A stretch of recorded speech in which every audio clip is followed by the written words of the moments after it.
Wise guy. Caleb, welcome back to the mother of all talk shows. You saw it all last night. I was impressed by Trump, got to tell you. His command of the situation, his levels of confidence, and his complete domination of the American political scene right now. Is that how you saw it? Absolutely. I mean, Donald Trump handled the audience amazingly well. That level of opposition that he faced, where you had Alan Green, the U.S. member of Congress from Texas, waving his cane. They had to stop the speech so he could be escorted out. I mean, you have to look on at this and shake your head. George W. Bush invaded Iraq, lied about weapons of mass destruction. The invasion of Iraq led to the death of hundreds of thousands of Iraqis, thousands of U.S. soldiers. And when he spoke before Congress with his State of the Union speeches, Democrats stood up for him every time they gave him standing ovations. But Donald Trump, who's taken office once again and might, God forbid, want to end the war in Ukraine, was met with cold silence and disruptions. The Democratic Party is really bankrupt, and Donald Trump used this speech to just steamroll right over them. He even used their catchphrase. He said one of his goals was to provide, quote, immediate relief to working families. Now, that phrase, working families, that was a phrase that was popularized by the labor movement in the United States during the 1990s. Polling showed that in the United States, the phrase working class doesn't really go over. Americans tend to always say they're middle class. And the word working class, people think of communism or it's vulgar or something like that. But the labor unions discovered in the 1990s that if they talked about working families, that people responded very positively. They think of families working hard, struggling to pay their bills, a hardworking father providing for his kids, etc. And so, the labor unions here in New York State, they started the Working Families Party, which is the second ballot line for the Democrats, etc. And working families was a Democrat Party phrase until recently, because now the wokeification of the Democratic Party has decided that the phrase working families is somehow anti-LGBT. And I don't understand how that works. As far as I'm concerned, LGBT people have families.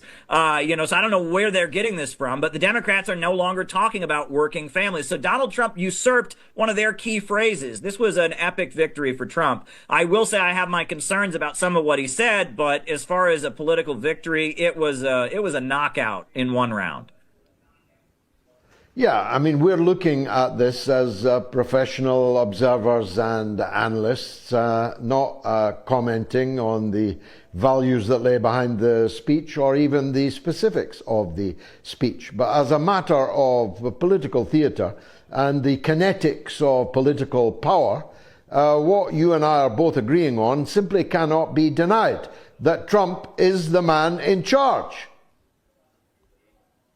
Indeed, he is in charge. I will say my concern, I'm very happy to see the FBI, shut down and stop violating the rights of Americans and be restricted in their repressive activities and their meddling in U.S. politics. I'm very happy to see USAID and its soft power schemes cut off. I'm happy with a lot of what Trump is doing in terms of, limiting the power of the intelligence agencies and the deep state, et cetera. But I am concerned about the loss of jobs on the part of federal employees, because those are good paying jobs, jobs with binding arbitration unions, jobs that, pay sometimes six figures, and that's going to be not in the economy anymore. DC is already feeling the results. And while I don't agree with the agenda of the Democratic Party, which was cut and drive down living standards, and, trying to degrow the U.S. economy in the name of climate change, letting the power grid crumble, et cetera, you can't cut your way into economic growth. And if you just reduce government spending, and if you just reduce government jobs, you get rid of the Department of Education, you get rid of thousands of good-paying jobs in the public sector, where's the spending power going to come from? That's money that comes out of the U.S. economy. And that while I am certainly enthusiastic about repudiating a lot of what Biden has done, Bidenomics and the inflation, I am concerned about what the long-term result will be of getting rid of a lot of good-paying government jobs. You can't cut your way into economic growth. This Austrian school, Chicago school, Milton Friedman, flim-flam economics, the foundation of economy is working families, is people being able to spend their money. And Donald Trump was right when he talked about the power grid. We need strong power plants. We need to restore the power grid of the United States. A lot of that was great, but you can't cut your way into economic growth. Austerity does not work as a solution for economics. Well, of course, as an American citizen, you're right to have every concern on these matters. For us, not Americans, we're more interested in Trump's foreign policy. As far as we're concerned, he can do what he can do within the boundaries of the United States, a matter for you and your people. But when he said, one way or another, we are going to have Greenland, a huge territory which belongs to a NATO ally, Denmark, which has been a slavish ally of the United States. Well, as Oscar Wilde said on the death scene in Little Nell, you'd have to have a heart of stone not to laugh.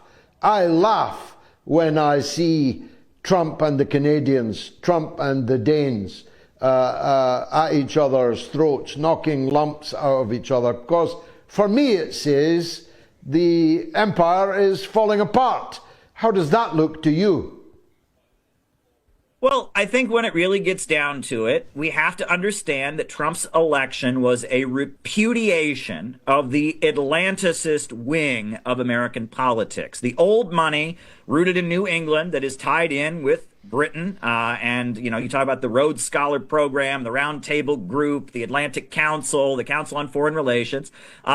The Atlanticist wing of American politics, the pro-NATO globalists, they got repudiated. And that's why Donald Trump is happy to inflame them with talk of NATO and talk of Canada. And also, this is the potential for the USA to pivot to the East.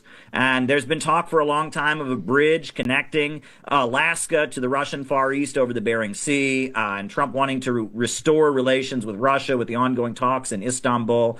And that I think that there is a big section of the American elite that is with Trump and doesn't think the economic future of the United States lies with the NATO countries and with the former colonial powers. And it would be better for the United States to make a deal with the rising Eurasian economy and the Belt and Road and the new world that's rising in the East than to try to just go down with the so-called collective West. Now, honestly, I think we can look into the pages of history. When it looked like Italy was going to leave NATO in the 1950s with the rise of the Communist Party, there was a wave of instability and unrest in Italy called the Years of Lead. And we now know that was the result of the CIA's Operation Gladio, and British and American intelligence fomented the Years of Lead in Italy, political instability and unrest that led to Italy remaining in NATO, despite the wishes of the Italian public. And I believe that right now, when we see the romanticization of Luigi Mangione and his alleged killing of Brian Thompson, and the kind of romanticization of political violence in the United States, that's what the pro-NATO wing of the establishment is trying to do. They're trying to foment some kind of American Years of Lead, political instability and confusion to restore the pro-NATO aspects of the American establishment. I think Donald Trump's not some kind of heroic anti-imperialist or something. He's just more concerned with the domestic U.S. economy, and he represents a layer of American business that is not as tied in with globalism and the World Bank and the World Economic Forum, etc., and that there is a division among our elite, and that Donald Trump is very similar to the new right in all of Europe, whether it's Brexit in Britain or the National Front in France or the AfD in Germany. There are divisions because the globalist outlook and the Western financial order is crumbling, and that's what's underlying all of these divisions and tensions.